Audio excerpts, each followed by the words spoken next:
Hello, and thank you so much for joining us today for the first episode of Journey to Growth. Journey to Growth is a podcast that is going to be talking about different people, different stories of their journey to growth. And in this podcast, we are going to talk about their journey to growth in their career. Talk about doctors, pilots, mama mboga, the career that you're thinking about. This is where all of them will be telling us on how they got there, why they got there, what it took them to get there. And you will stay tuned because I'm so sure their stories will be inspiring. We'll be learning a lot. And for today's episode, I am joined with a very, very special friend of mine. I am so sure you guys would want to stay tuned and listen to her. And before we even start, my good name is Terry Macklin Achokol. I'll be the host of this podcast, and I am hoping to grow and engage with you in this podcast. You can find me on Instagram at Terry_Macklin, TikTok and Facebook Terry_Macklin as well. So hi Winnie. Hi Terry. Hi, how are you? I'm doing well. You? Thank you so much. Today is the first podcast. How do you feel to be the first person to be on my podcast? Honestly, I'm very anxious. Why are you anxious? You've been who you are for like how many years? 26? You're a Gen Z? Not yet. Not yet a but Gen Z. We can speak about age here. Oh God. Anyway, thank you for honoring my invite and being my first guest. Thank you. Maybe You can introduce yourself to my people and let them know who you are. Hi everyone. I'm Winnie Silo, and I'm just happy to be here and have the first podcast about growth. She specifically said careers. Mm-hmm. I have been in many careers. in the few years I've been in the industry. Okay. And I'm just glad to be here, but very anxious. Many careers in the few years you've been in the industry. You're like 20-something.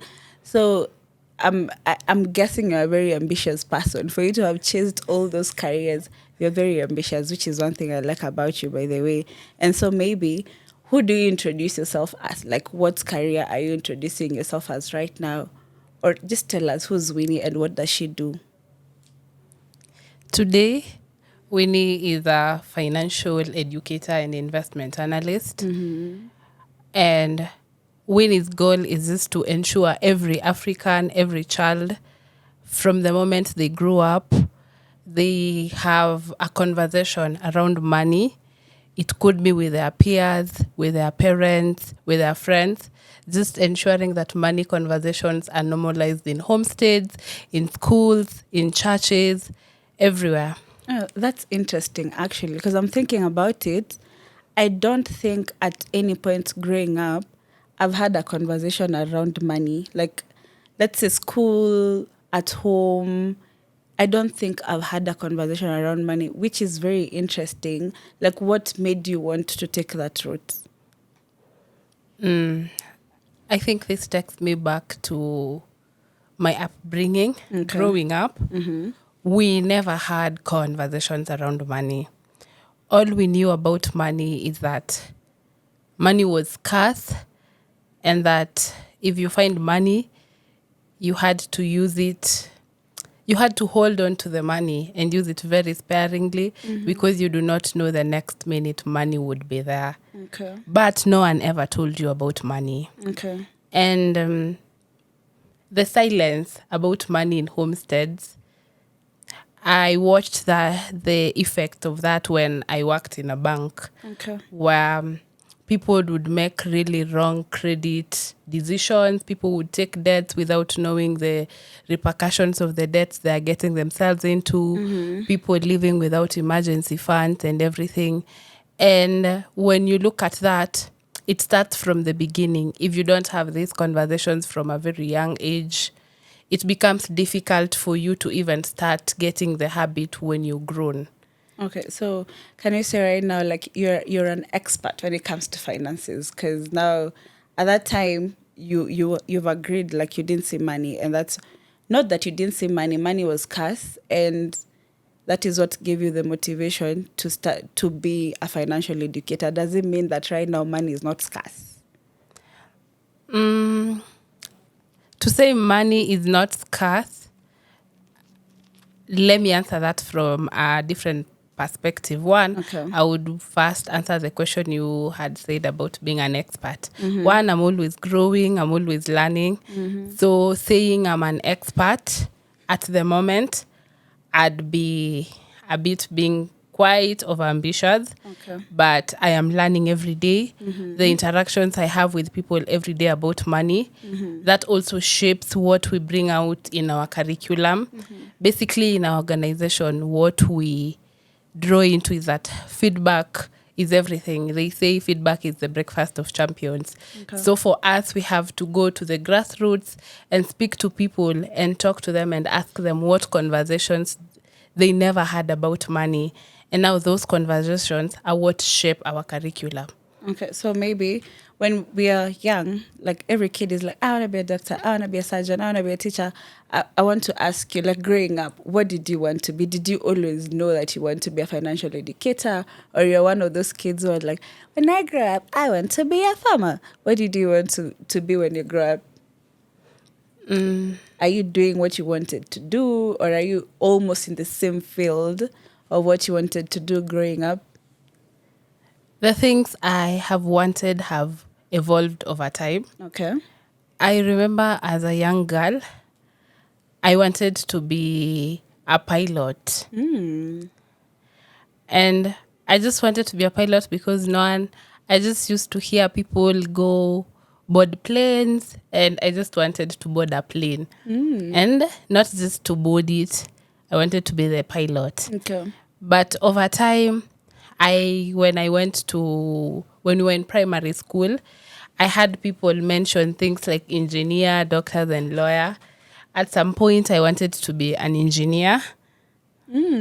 Okay. I said you're ambitious, clearly. And then as time evolved, I think when I was in in class 8, I wanted to be a doctor at some point, a surgeon to be specific. Wow. Uh-huh. But as I had mentioned earlier, I have kept evolving. Okay. And then when I went to high school, I had my teacher of math at some point mention something called that entrepreneur. And we had just started learning about entrepreneurship in school. And I was like, someday I would want to be a business person, and a rich one in that case. Precise. Yeah. A rich businesswoman. Yeah. Okay, so in high school is when now you had this idea. You wanted to be an entrepreneur. You wanted to be a rich entrepreneur, to be precise. So what did you study in campus, and what made you choose that? Because I know for a fact most students don't get to actually know what it takes to be what they want to choose. So I'd love to know, like, what made you choose? What did you do in campus, and why did you choose that, to be specific? You would have been a surgeon. I know you performed very well. Like, why didn't you choose something in the medicine field? First, to start by saying I could not have qualified to be a surgeon. Why? I failed biology terribly, Oh, okay. and I hated bio when I was in high school. Me too, sis. So the career of being a surgeon, Ended there. yeah, it had to end actually in Form 2 because I realized I don't love biology. Okay. And to what I did in campus, I pursued financial engineering at GQuat. Okay. And what led me to this course is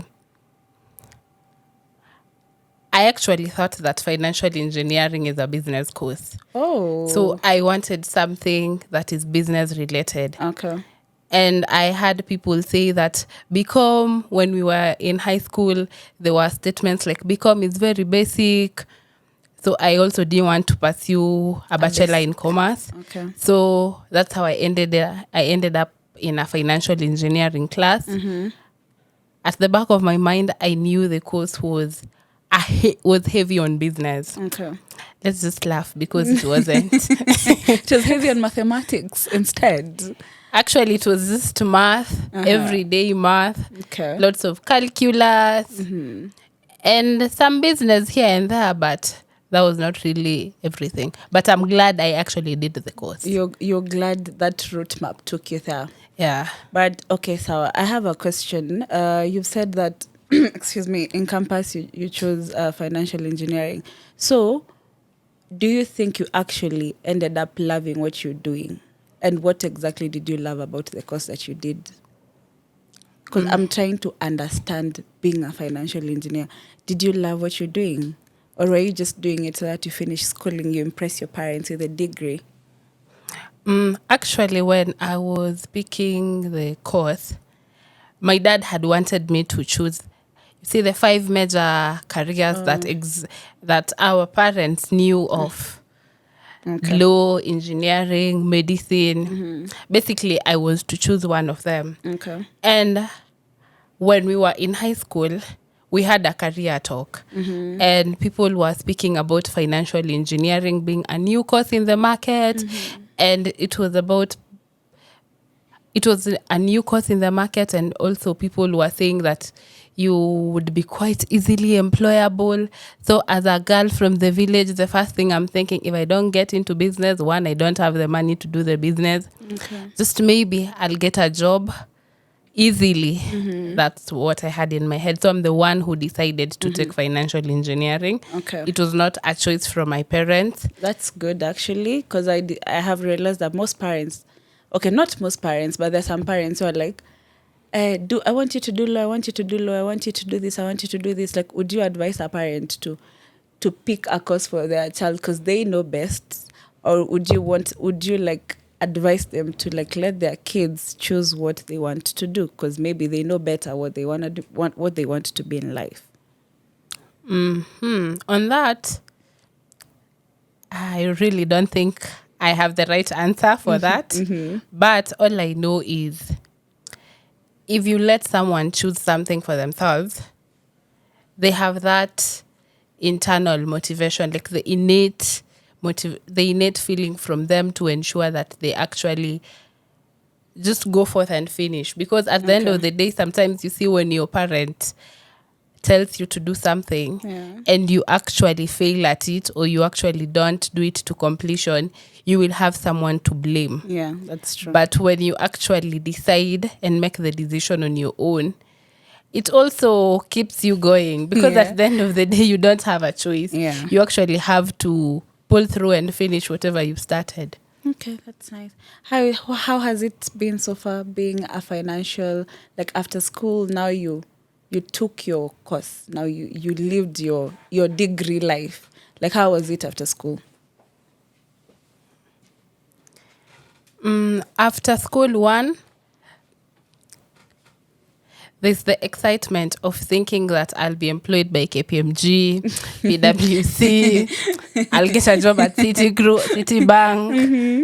So you're like, let me just apply for these jobs as I wait for them to call me. Okay. And then I walk into their offices. And then now you get out there and the reality kicks in.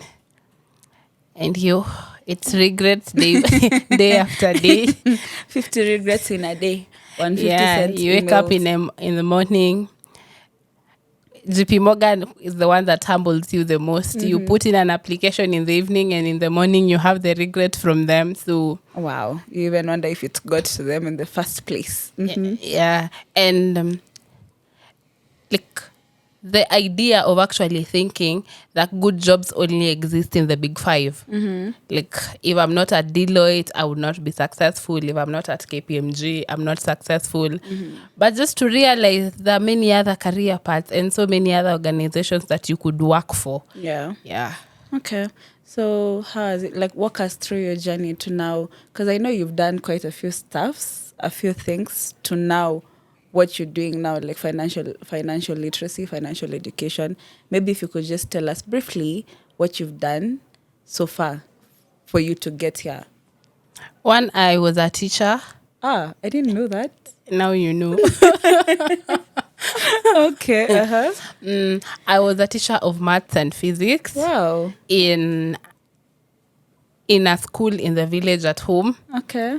I started after campus. No, that started quite even before I graduated. Okay. During my long holidays, I would teach. And at least I would get a few coins. Yeah, 5,000 was quite a lot of money in the village. I was the rich person.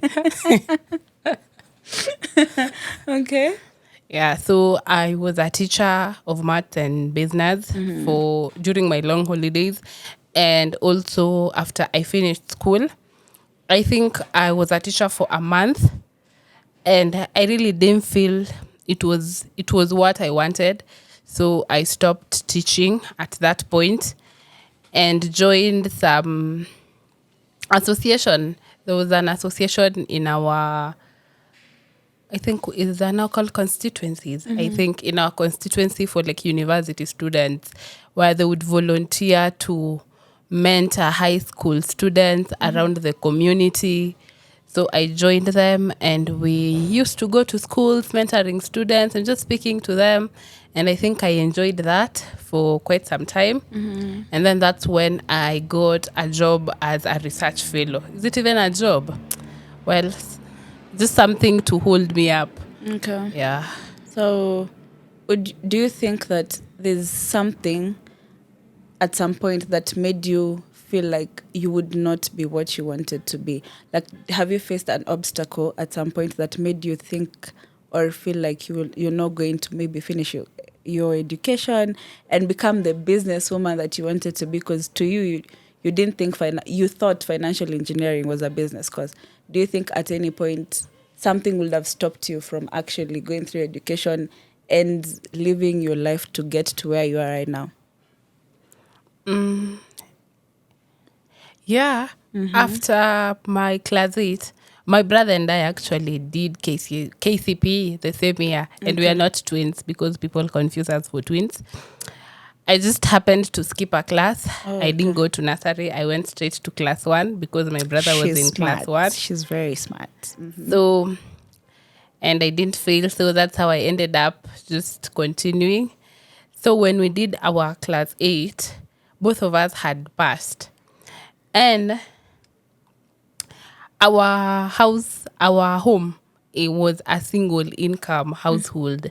So basically it was just my dad doing everything. Okay, he still does most of the things, but he was doing most the expenses. If our school fees had to be paid, if we had to get new uniforms, everything was on him. Okay. So when our results came out, we had passed. And the excitement was there. I remember that day I had gone to the posho mill. See, if you're from the village, you know. So From Busia, you know. yeah, you definitely would know. So after the results came, we were waiting for our calling letter, the ones that place you to a high school. So Do you want to tell them the school you went to? She usually tells us this area at the time. Do you want to tell them the school you went to? yeah. But of course, you can tell them. So my brother was called to Alliance High School, and I got a letter to Alliance Girls High School. Please look at your camera and tell them that. I am those people who say I went to Alliance. Every time. Every time. I stopped. Okay, So when our results came, our calling letters are out. Both of us are supposed to join Alliance. And my dad was like, I don't think I have the ability for the two of you to join at the same to time. actually go to school at the same time. So that means since I was the younger one, I was to be the sacrificial lamb. So my brother was to go to high school, and then I was to repeat class 8, and then I would join the next year.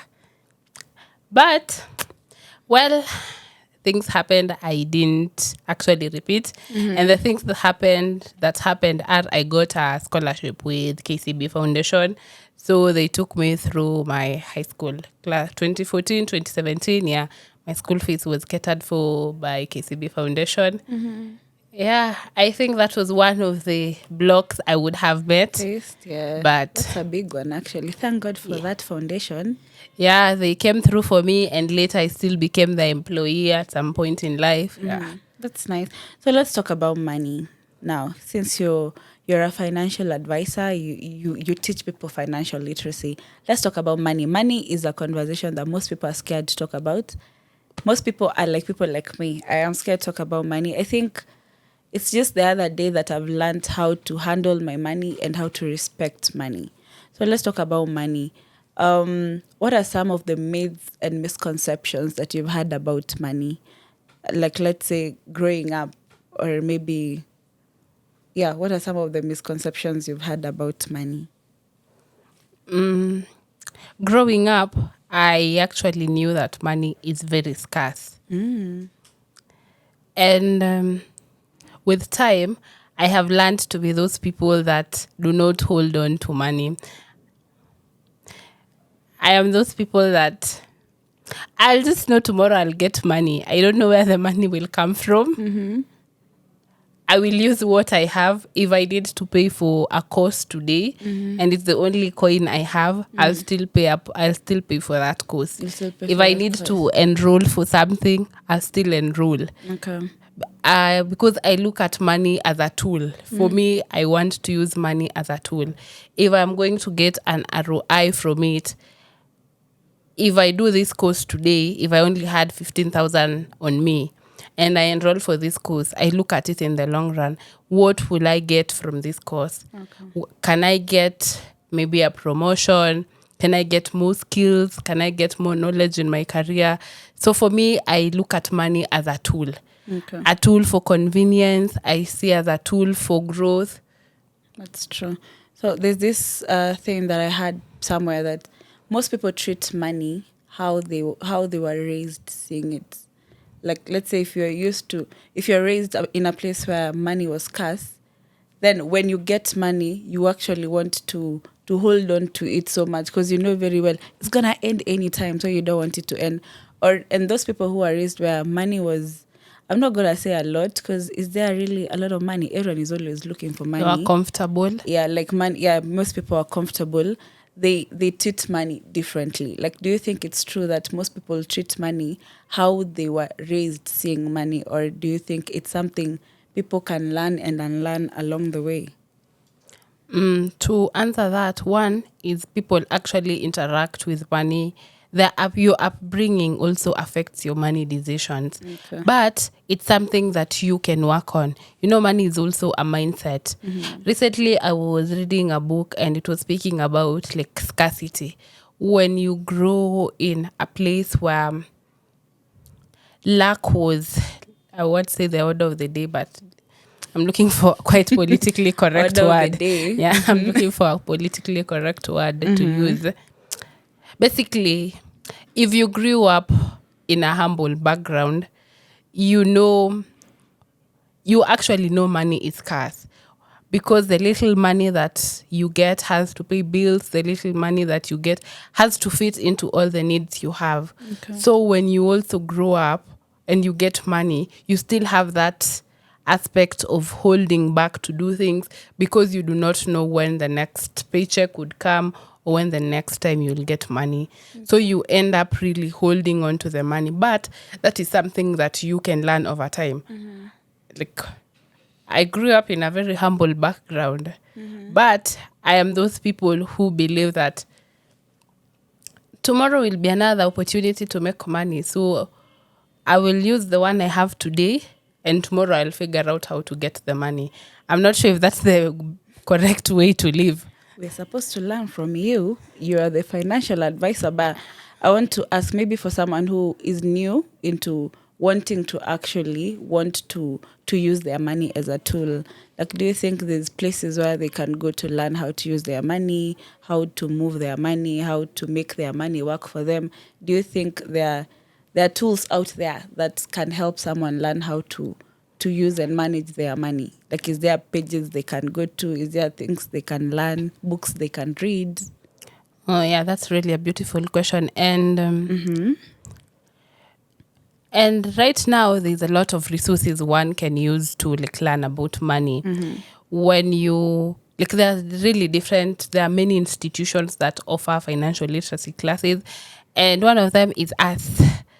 I run an organization called Next Gen Money Africa. Okay. And basically we also teach people about investments. We teach people about personal finances, everything around money. So if you're into retirement and you're looking at what's the best option for your retirement journey. You are a beginner and you'd want to understand about investments. Okay. And like the beauty with Next Gen Money Africa, we really simplify the concepts to your level. So you can imagine if we can pass the concepts to kids, as an adult, it becomes very easy to you. Okay. Yeah. So maybe you've mentioned that you have a company. Like, at what age did you start your company? Maybe you can tell us.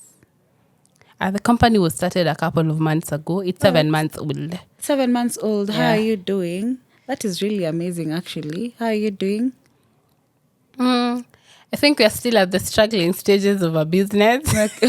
Which is okay. Like, and that is the growth part of Yeah. it. And that is why I wanted to have this channel, so that people can see, like, in your careers, someone has been there, someone is there, someone wants to be there, and someone was there. Like, it's a growth journey. Like, we are learning and we are in this together.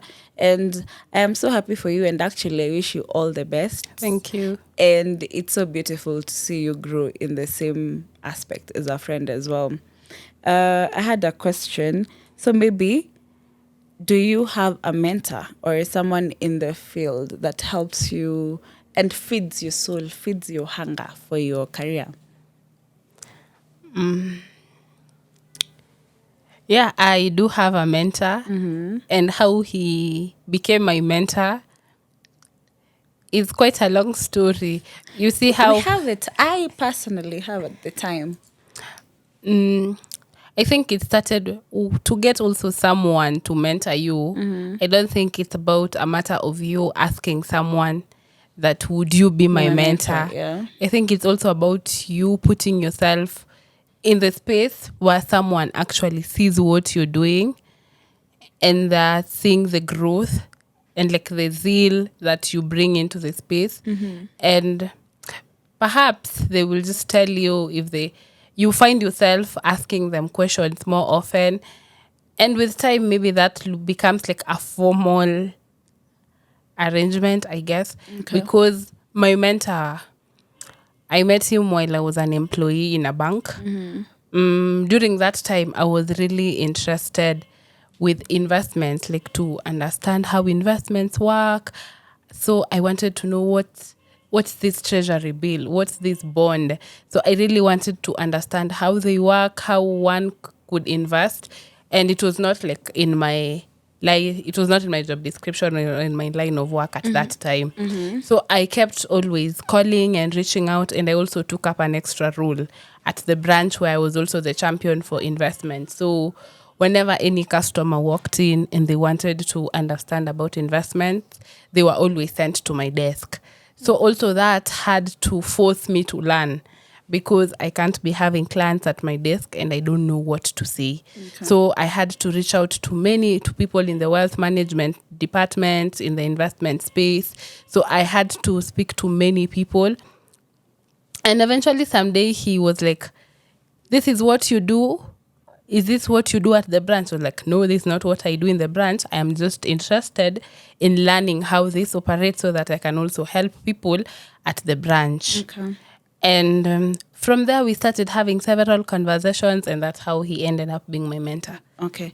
So would you advise someone, like, in your field as a financial literacy person, or just in any other field, to be specific, to have that someone to look up to in the same field? But of course, when you're looking up to someone, you have to look up to someone who has something to look up to. Like, you can't have a mentor who... No, it's not. It's funny and it's not funny at the same time, because you can't have a mentor who's not living, who is not walking his talk. Would you advise people to, like, have a mentor, or do you think someone can just figure out things as they go without the help of someone? I think I'll speak that from my end. Okay. How I look at mentorship.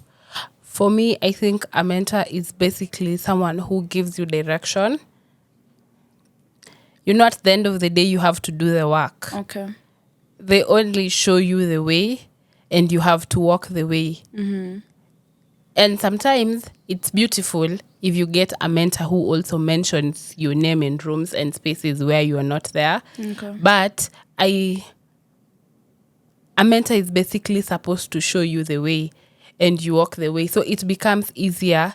You do not make the same mistakes maybe they had to make on their way to where they are, because they can let you know, like maybe they took this route and the route was not It's not quite that good. Let yeah them in the dustbin. yeah, it was not quite a good route. Okay. So they just show you the right way to follow, but also you have to have your own discernment at the end of the day. Okay. Yeah. Do you love what you're doing, or do you think maybe in another life you don't? Because so many people, I was seeing a TikTok the other day over surgeon. She had like surgeries to do throughout the day, and she was like, you know what?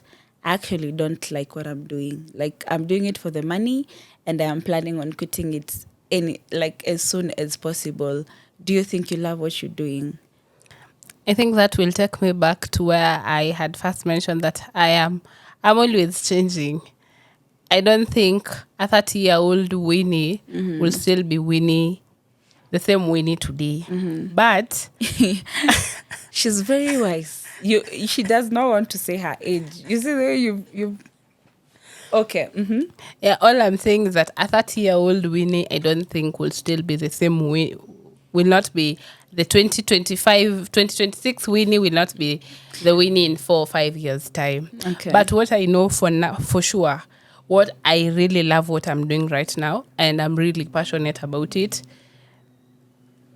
I just want like the conversations about money to really start at a young age. Okay. And that's why our curriculum is actually centered around kids and teens. So we just try as much as possible to take economic conversations and money conversations to schools. Okay. And the cohorts that we've already had, we've had about 3 cohorts now. And it's really been a beautiful journey to listen to the feedback from the students, telling us how now they are able to apply those things in school. Like some of them will tell you, the pocket money that I get, I'm still able to save. I'm able to still like spend it wisely, and that has really been like satisfying for me. So are you going like in high schools, primary schools, universities? Which do you have a specific niche that you're going for, or you're just going for schools, like generally a school, an institution? So for now, our key niche, like we really want to see money conversations start at a really, really young age. So our programs are centered around the ages of 5 and the ages of 18, 5 to 18 years old. Okay. So that's what brings us, like basically our major partners are primary schools, high schools, and once in a while we also have conversations with young professionals. Okay. And maybe are you looking to have more partners, or currently are you fully booked? Or do you want more partners? I mean, shoot your shot. You don't know who's watching. Maybe there's a parent who's watching and they're like, I'd love my kid to learn that. And maybe you can have they can drop a comment or something, and you can get to their school. Are you looking for more partners right now? I had mentioned earlier that our business is quite at a struggling stage. Not really struggling. Okay. We've had conversations with heads of institutions, we've had conversations with parents, but the decision-making process can be quite also long in institutions. You send proposals, and then you have to wait for feedback from schools. It's not quite a fast, especially the route we are taking of going to institutions. It's not something that you have a conversation with a school today and tomorrow you have an onboarded and when we have one-on-one conversations with parents, that's a fast converting conversation, because I could have a conversation with you today and tomorrow you are my client. But with institutions it takes quite some time. But we've had several conversations with several schools, and we are still growing and expanding, and we wish to have more schools on board. So if you're a head of institution or a parent out there and you'd want your kid to learn about finances and money from a really young age. Yeah. Yeah. Okay. And you've mentioned young professionals. Does that mean even that young professional who wants to start taking their money seriously, because there's someone who told me, yes, we only live once. Of course, we only live once. And most people, they say that, which is a good thing again and a bad thing at the same time. Because when you look at it, they end up mishandling whatever they have right now because they live once. So the future is very uncertain for all of us. But then again, the same way it's very uncertain, it can be very certain. You might be saying you're living, you only live once, you die at 102 years old. And you've spent all your 20s and your 30s mishandling whatever you had, thinking that you'd not be here. And now you'll be here suffering and borrowing people money. Do you think that young professional, that young parent, or even that grown parent who wants to start maybe handling their money well, their financial literacy journey, can they reach out to you as well? Or do you just want kids to be specific? Like, can they do that? And if they can, where can they find you? Okay, thank you so much for that. So so for what Next Gen Money does is our curriculum is actually centered around mindset, like money mindsets. With money mindsets, we try to actually, like, I'm trying to find that, like, the most basic and important aspect of our curriculum is ensuring that people have the right mindsets. And how do we get the right mindsets? We have to have conversations with you as an individual, if it's individuals, and understand your intentions and your personal goals as an individual, because that's the only way we can be able to get you to financial freedom, to whatever that means to you, because financial freedom means different things to different people. So what we do is just ensuring that we stay grounded on your goals and your intentions and figure out a way for you to get to where you want with your journey. Okay. Yeah. Okay, that's nice. So maybe let's deviate. It's been a very serious conversation, very serious conversation. Can you tell us one fun thing about you, like one exciting thing about Winnie? You're this serious person, this money-minded young girl. Could you tell us like one very, not very fun, but one fun thing about Winnie? I write weird things on my Substack. So you can actually weird. How weird? like funny. Like I don't know if that's a fun fact. Okay. I just like to bring out situations in a very dark humor way. She has very dark humor. So Don't come around her if you're going through something. Trust me. And you can't handle dark humor. You will. I don't want to use that word, but I have depression. Anyway, maybe. Do you have any question for me? Just a normal around money. Don't ask me any weird question. Let's see if I have some knowledge on financial literacy, maybe. You just want the question around money, or it could be any other question? I can't give you that liberty. Just ask me a question around money. Maybe before we get to the money story, like maybe you can just tell us briefly, what does growth mean to you? What does growth mean to me? Oh God, you put me on the spotlight. I don't like being on the spotlight. But anyway, growth means progress. Growth is progress. It means seeing myself as a different version of myself every other day, no matter how big or no matter how small that is. And I've just learned how to clap for myself, no matter how big or no matter how small that is. Like I've been so, what do I say? I've been so kind to myself lately. I think for the past 2 months, I've been so kind to myself. I used to be so harsh on myself, but I've just learned to be so kind of myself. And actually, it's made me sit down, sit back, relax, and actually seen how much I've grown in so many aspects. Like I've set goals, I've set realistic goals, and I've seen myself walking towards getting those things that I wanted to get. As much as I've not gotten to them, I have seen the growth. Like I've seen the steps I've taken towards that. I've gotten to some, but I've not gotten to some. And to me, that is growth. Like just seeing the little baby steps and achieving things small by small. It might not be the right English, but that is the growth. That is growth to me. What is growth to you? So maybe that takes me, before I answer the question, that will take me back to the question you had asked me to ask you about money. And basically, just what you've described as growth to you is how also like money operates. Okay. I'm sad. How money operates is, you see, you will not make one big step today. You have to be kind to yourself. Some days you will make mistakes. You would have told yourself, I have this budgeting rule that I want to follow.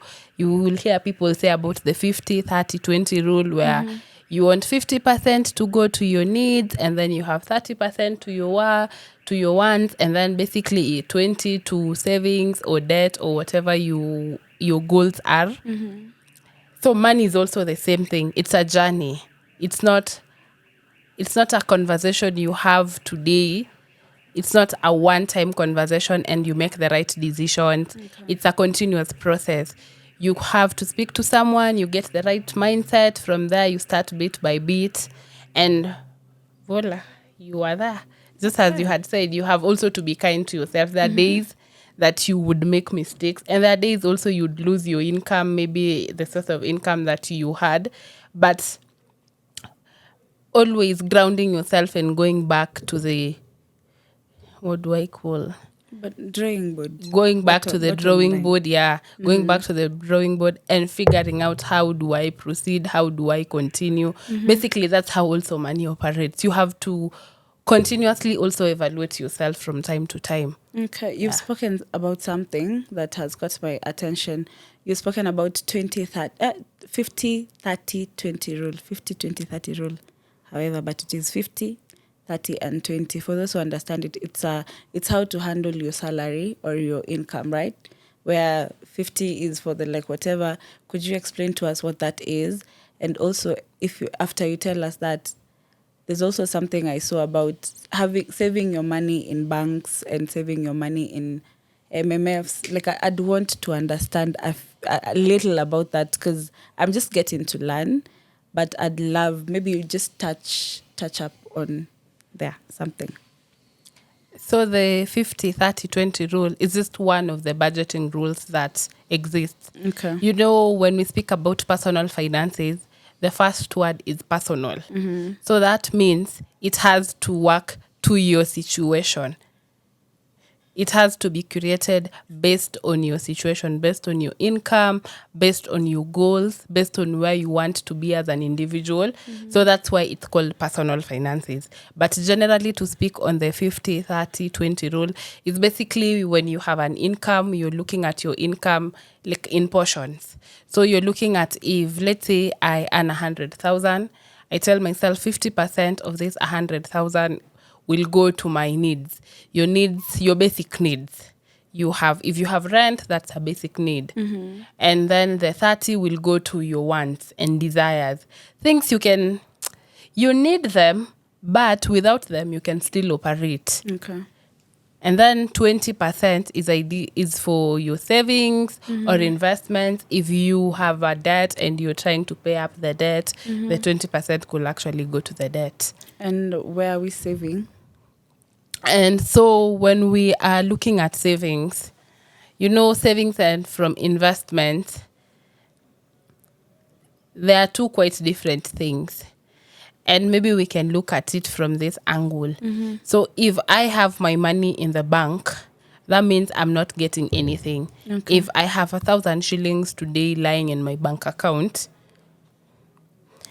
we can use an example. Currently, the Kenya inflation has gone up. Inflation is basically the increase in prices of goods. Yeah. So that means if I had 100 shillings yesterday, and if bread was going for 60 bob, so that means when there's inflation, bread could actually go to 70 shillings. Or 90. Or even 90. So if bread goes to 90 shillings, and I just had my money lying in a bank account, so that means my 100 shillings is still 100. It's still 100. Yeah. So that means if I want to buy bread, I could not be able to afford it. the bread because my money has lost its purchasing power. Okay. But if I had put my money in the right vehicle, in the right investment vehicle, where at least my money is protected from inflation, if I get a return of, let's say, 10% and the inflation is at 5%, when you look at the difference, actually your money is quite inflation protected.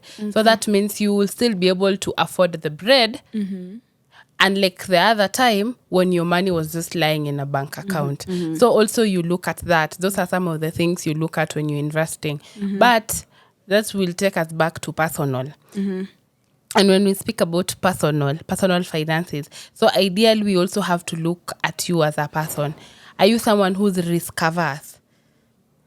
Risk a what? Are you someone who loves risk or you don't love risk? Taker. Yeah, are you a risk taker used or a are you very risk big averse? So words. averse is basically someone who fears risks. Okay. So those are some of the things we look at. We also have to look at someone's age because you cannot put someone in a risky investment and they're about to retire. So there are so many other factors that you have to look at before you tell someone where to invest their money. Okay. Yeah. Okay. We shall be reaching out to you. Thank you. And I'm so sure, being who you are and in the field that you're, do you think it's a field that evolves every other time? Like, do you need to stay looped in the current affairs? Do you need to, like you say, the way doctors need to keep reading? Do you think even as for you, do you need to be reading every other time, or it's just constant?